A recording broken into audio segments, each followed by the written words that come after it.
Praise Lord. പ്രിയമുള്ളവരെ, യെശയ്യാവിന്റെ പുസ്തകം 9-ാം അധ്യായം അതിന്റെ 6-ാം വാക്യത്തിൽ ഇപ്രകാരം പറയുന്നു: നമുക്കൊരു ശിശു ജനിച്ചിരിക്കുന്നു, നമുക്കൊരു മകൻ നൽകപ്പെട്ടിരിക്കുന്നു, ആധിപത്യം അവന്റെ തോളിലിരിക്കും. അവന് അതിശയവാൻ, ആലോചനക്കാരൻ, വീരനാം പ്രഭു, നിത്യപിതാവ്, സമാധാന പ്രഭു എന്ന് പേർ വിളിക്കപ്പെടും. Praise lord. ഇതിൽ ഇപ്രകാരം പറഞ്ഞിരിക്കുന്നത് നമ്മുടെ യേശുക്രിസ്തുവിനെ കുറിച്ചാണ്.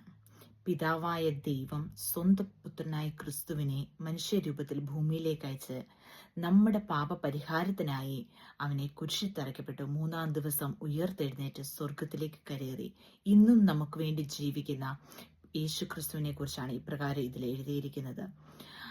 നമുക്ക് ഒരു ശിശു ജനിച്ചിരിക്കുന്നു, നമുക്കൊരു മകൻ നൽകപ്പെട്ടിരിക്കുന്നു, ആധിപത്യം അവന്റെ തോളിലിരിക്കും. Price the Lord. സകലത്തെയും ഭരിക്കുവാൻ, സകലത്തിന്മേലും അധികാരമുള്ള, ആധിപത്യമുള്ള ഒരുവനാണ് നമ്മുടെ യേശുക്രിസ്തു. ആധിപത്യം അവന്റെ തോളിലിരിക്കും. അവന്റെ മറ്റു പേരുകളാണ്: അവന് അതിശയവാൻ, praise the lord, wonderful things ചെയ്യുവാൻ കഴിവുള്ളവൻ, അതിശയവാനാണ്. ആലോചനക്കാരനാണ്, സകലത്തിന്മേലും ആലോചന ചെയ്യുവാൻ കഴിവുള്ളവൻ, സകലത്തിന്മേലും അധികാരമുള്ളവൻ, സകലതും പ്രവർത്തിക്കുവാൻ കഴിയുന്നവൻ, സകലത്തിനെ ഉളവാക്കുവാൻ കഴിയുന്നവൻ, ഇല്ലാത്തതിനെ ഉള്ളതുപോലെ വിളിച്ച് വേർതിരിക്കുവാൻ കഴിവുള്ളവൻ, അതിശയവാൻ, ആലോചനക്കാരൻ, വീരനാം ദൈവമാണ്. നമ്മുടെ ദൈവം വീരനാം ദൈവമാണ്.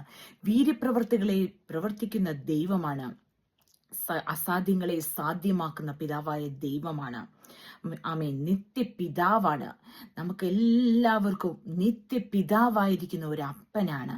നമുക്ക് ഏത് അവസ്ഥയിലും ഏത് സമയത്തും നമുക്ക് ഓടിച്ചെന്ന് അപ്പച്ച എന്ന് വിളിച്ചു ചെന്ന് അവന്റെ കാൽക്കൽ, അവന്റെ പാദപീഠത്തിൽ ഇരിക്കുവാൻ അധികാരം തന്നിട്ടുള്ളവനാണ്.